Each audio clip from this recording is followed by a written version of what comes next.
This is where human kidneys are being traded. And it's happening right out in the open. Back then I was, or maybe even still am, selfish because I wanted that kidney. If I could go back in time, I would have never agreed to any of this. They are making money via children like Amon. For a fact, this is organized crime. Why has Eldoret in Kenya become an international hotspot for organ trafficking? There are very powerful people who may be involved. My life could be in danger. In a months-long investigation with German media organizations Der Spiegel and ZDF, we researched a multi-million organ trafficking network reaching far beyond Kenya's borders. And its devastating impact on those affected.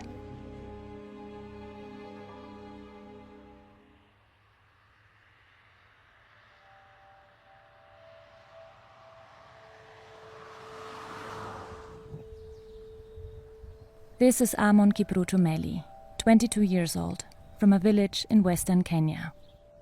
He sold his kidney to start a new, better life. But the promises turned out to be false. Like many young Kenyans, he struggled to find steady income, moving from one job to the next, until one day a friend told him about a quick and easy way to earn a lot of money. He told me selling your kidney was a great deal.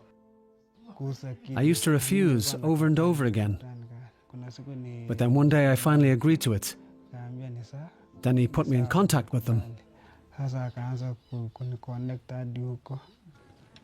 Amon was promised $6,000 for his kidney, a lot of money in a country where the average monthly income is only around $500. A middleman took him to Mediheal Hospital in Eldoret, where he was received by a team of Indian doctors, Amon says. But he was still worried about potential health risks. They did not explain anything to me. The one who had taken me pointed at people around us and said, "Look, they all donated and they are okay. They are even going back to work."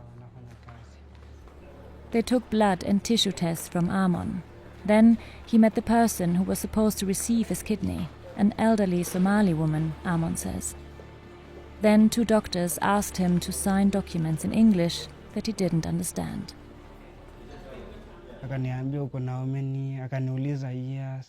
He asked me how old I was, and when I told him, he said I was too young.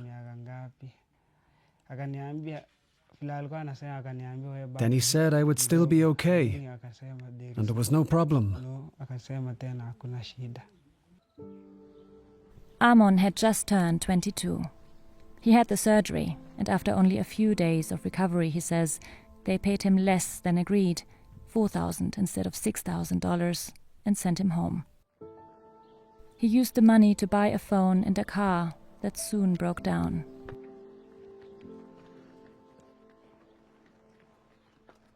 Shortly after, he started to feel miserable. He wasn't eating, felt dizzy, and had pains in his lower abdomen. He fainted, so I decided to rush him to hospital. There, doctors told her Amon was missing one of his kidneys. She was shocked to learn he had sold it. They are making money. They are making money through young children like Amon. Like me, they didn't console me. I found only the child when he fainted. That is where I found that he does not have one kidney. She reported the incident to the police. We will later meet the investigator working on organ trafficking cases in Eldoret. In the town of Oyugis, a 180-kilometer drive away, Willis Okumu has been trying to find out what's behind the rumors of young men selling their kidneys. He's done research for a project implemented by Interpol and spoke with some of these young men.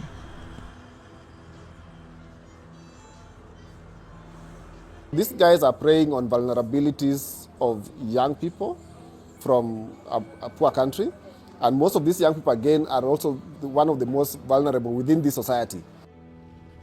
We meet 4 men who claim to have gone through a similar process like Amon. They say they too have sold their kidneys at Mediheal Hospital in the past 3 years. They also claim no health risks were explained to them before surgery. They also believe the promise of a better life. I went there because I had a dream of building a house, and I thought I could get a job to sustain me. They were only paid $2,000 each, they say. Kennedy bought a motorbike on credit, but soon he couldn't pay the loan and the creditors took it away. They all say recruiters working with Mediheal offered them a $400 commission for each donor they recruit. One of them recruited 2 people, he says, but stopped after. It's a way to exploit people. It is just some people getting rich. There is no benefit from it at all because you are given only very little money. How come this has been going on for years, seemingly undisturbed? There's a legal gray area that this syndicate is exploiting. So because there's no law that prevents you from actually donating your kidney for money, and you cannot be prosecuted for that. The police, we asked people at Transnational Organized Crime Unit at the DCI, and they told us that, we can't actually prosecute these guys. We can't even arrest them because the law is silent on this. What is allowed, though, according to Kenyan law, is organ donations to relatives or for altruistic reasons. Many of those who sold their kidneys, Willis Okumu says, have developed depression and alcoholism because they couldn't fulfill their dreams, or they had to cut back on work because of persistent health problems. I don't think it takes a lot of knowledge to know that this guy is not going to live for long because they're not eating well and they already have 1 kidney and they're into alcohol. I don't think they're going to reach 60. For a fact, this is organized crime. We want to understand how the system operates and manage to speak with a former long-term employee of Mediheal Hospital. The buying and selling of transplants started many years ago, he says. First with Kenyan donors and Somali recipients. Then, starting in 2022, recipients came from Israel and, as of last year, Germany. Many of the donors of these well-paying customers are flown in from Azerbaijan, Kazakhstan, or Pakistan. Our source tells us donors had to sign documents stating they were not being paid and they were relatives to recipients they have never met. Because of the language barrier, they just signed. Some of them, they weren't even old enough. They were below the age. For kidney recipients, there was no cut-off age, no risk too high, he says. The oldest was 102 years old, he recalls. At Mediheal, there's a surgeon who is just after money. No matter how old you are, he'll do the transplant. He tells us one recipient even died during surgery, and the body had to be flown to their home country. Another with pre-existing conditions barely made it out alive, he claims. Ever since the switch from Somali recipients to Israelis and Germans, business has been booming, he says. Each recipient pays $200,000 for a kidney, he says. A person called Robert, working for the agency MedLead, oversees this part of the network. We have a chain from Robert to Kenya. Robert is dealing with Israel, Pakistan, and now Germany. Robert finds the recipient and the donors. They don't come from Israel, and some even come from Pakistan.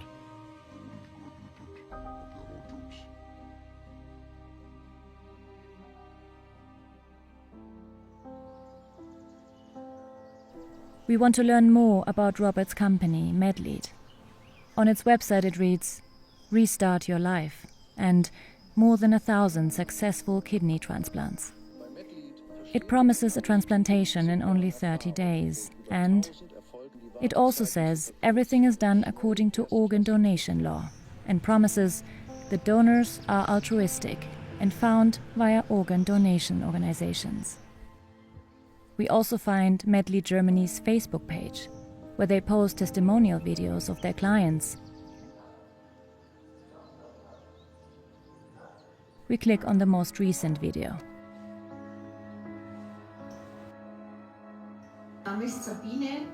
I've had kidney problems for 40 years. I happened to find Medlead while on the internet, and I decided to have a second transplant abroad.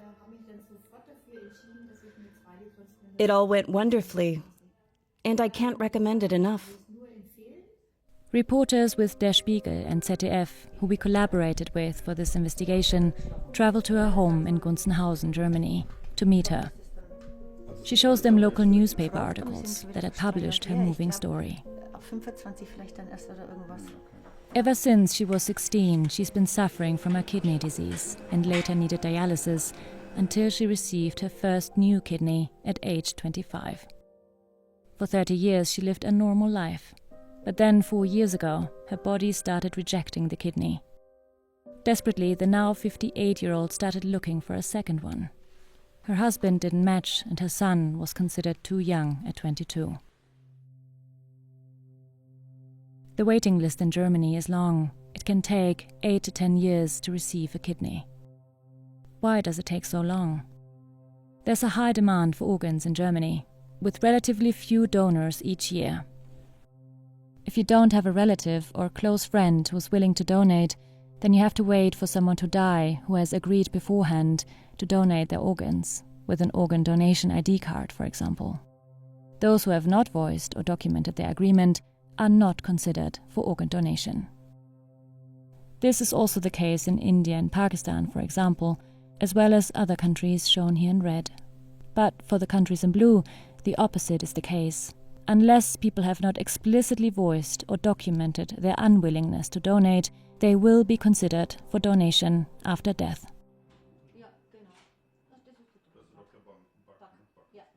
After stumbling upon the Medlead website, Sabine Fischer-Kugler found it convincing. The website was really well done. It wasn't just a shopping website that simply stated you can buy yourself a new kidney. There was a lot of information there. In her contract with Medlead, it says clearly that she, as the kidney recipient, is not paying the donor directly. That would be a typical organ trafficking situation. You give me your kidney, and I'll give you money. It states in the contract that I am not allowed to do that. Instead, everything is done through the organization. And it also says in the contract that you pay the organization, the hospital, and the doctor. So other than that, I am not legally involved. A misconception. Even as a recipient, she could be prosecuted under German law and face up to 5 years in prison, if the organ has indeed been bought. She met her donor briefly and only knows that he's a 24-year-old man from Azerbaijan. Of course, it doesn't sound right at all when you say, "Okay, I'll pay for this kidney." That the donor gets money for it is well known to everyone, but it's not in the contract. And the money didn't directly come from me, which was important to me. And yeah, maybe I'm a bit selfish because I wanted this kidney, and most importantly, the contract looked all right, but it's clear. The operation isn't as clean as it looks.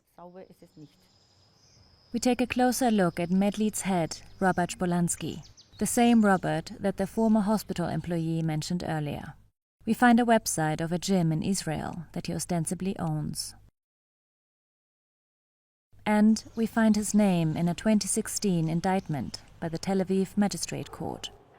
In it, he's accused of being part of a criminal network headed by an Israeli citizen named Boris Wolfman.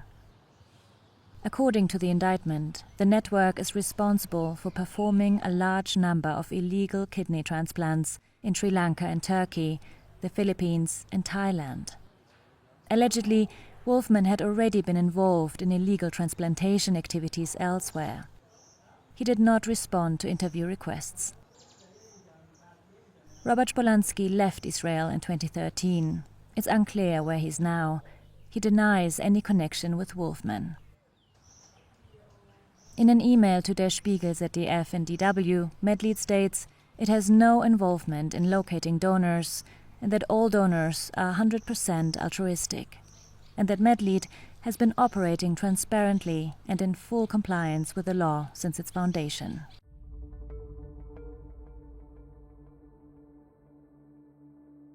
According to our research, before and after the kidney transplant, Medlead's patients are staying at the Ika Hotel in Eldoret. The following has been filmed with a hidden camera. Many white, older people are in the hotel. Some of them look frail and sick. A Russian couple is having breakfast here too. They say they are still waiting for their test results. The man would be the recipient. Do they know if the donors will be paid? Nobody gives away their kidney for free. A family from Israel is also here. They came all the way so that their daughter could receive a new kidney here. It's really perfect. They have a success rate of 98%. They also are here because of Medlead, they say. Medlead, it's called. Medlead. It's a company that's sitting in Turkey or London. The next day. At this clinic, Mediheal patients are supposedly receiving dialysis this morning. A 72-year-old man from Israel says he's waiting for his kidney transplant. you don't know who your donor is going to be. It's a little fishy. You're not supposed to pay, but you pay. So sometimes you have to sign that it's all fine. But it's not. In Israel, you have to wait between 7 to 10 years. So for me, there's no solution. Is he going to meet his donor? I'm going to meet mine also, yes. And the story is that it's an old cousin of mine that somehow came to be in East Africa at the same time as me. Something like this. He hopes to have his transplant made in a week's time, and that it will all go well. But what happens if it doesn't go well?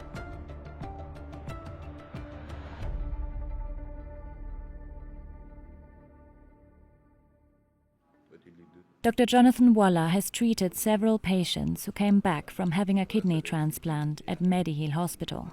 He heads the Kenya Renal Association, an umbrella group of kidney specialists.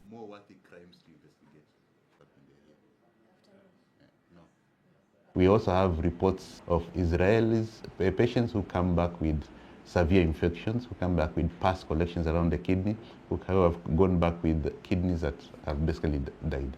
Together with international advocacy groups for transplants, Dr. Waller has called Kenya's health ministry to action. And it seemed to work. A 2023 fact-finding mission conducted by the Kenya Blood Transfusion and Transplant Service into Mediheal found recipients and donors were indeed in many cases not related. Transplants were conducted despite poor matching results. High-risk transplants were conducted, including cancer and extreme ages. Of note, all foreign surgeries on both donor and recipient were cash transactions. The report recommends the allegation of organ trafficking must be investigated by relevant authorities. It also advises a follow-up inspection in 3 months' time. The report was never published, nor its conclusions implemented. We meet with a criminal investigator working on organ trafficking cases in Eldoret. He says he's been having difficulties investigating these cases because of a climate of fear. And it's not just Mediheal, he says. We have about 2-3 facilities where transplants have been done illegally. A high-ranking security source confirmed this to DW. He says he forwarded his findings to the public prosecutor's office, but with no response. He's felt resistance while trying to investigate. I feel it because there are external forces. Being organized crime, there are very powerful people who may be involved. There are many ways they can block activity. What would happen if he tried to expose them? My life would be in danger. I need to be very cautious. Looking at the scale of this business, Does it go up to the top? Yeah. So what's behind this? Several of our sources allege the multi-million-dollar business is being protected by people in high government positions. The founder and chairman of the Mediheer Group is Swarup Mishra. He's a former MP and is said to have good relations with Kenya's President William Ruto. Despite persistent organ trafficking accusations, the president appointed him as the chairman of the Kenya Biovax Vaccine Institute. In this role, he represents Kenya as a contact person for the WHO and foreign government officials. Mishra did not respond to repeated interview requests and left a list of questions unanswered. Back to Amon, the donor, and his mother. Leah Metto never heard back from the police after reporting that her son Amon had sold his kidney.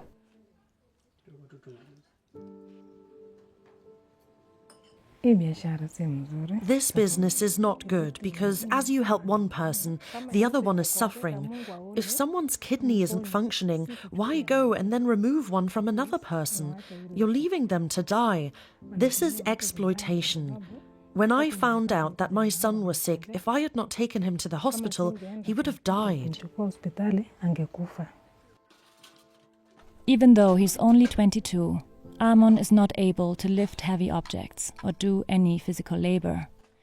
His mother struggles financially to care for him and pay his sister's school fees. She worries about what will happen when she gets older. She had already prepared a job application for Amon. He was supposed to travel to Egypt. His reference letter was just written days before the surgery. I feel terrible. Right now, I feel like I hate myself.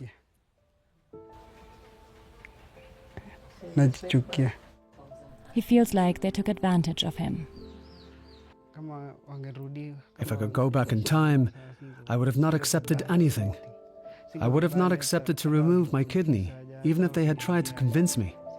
Because right now, things are desperate.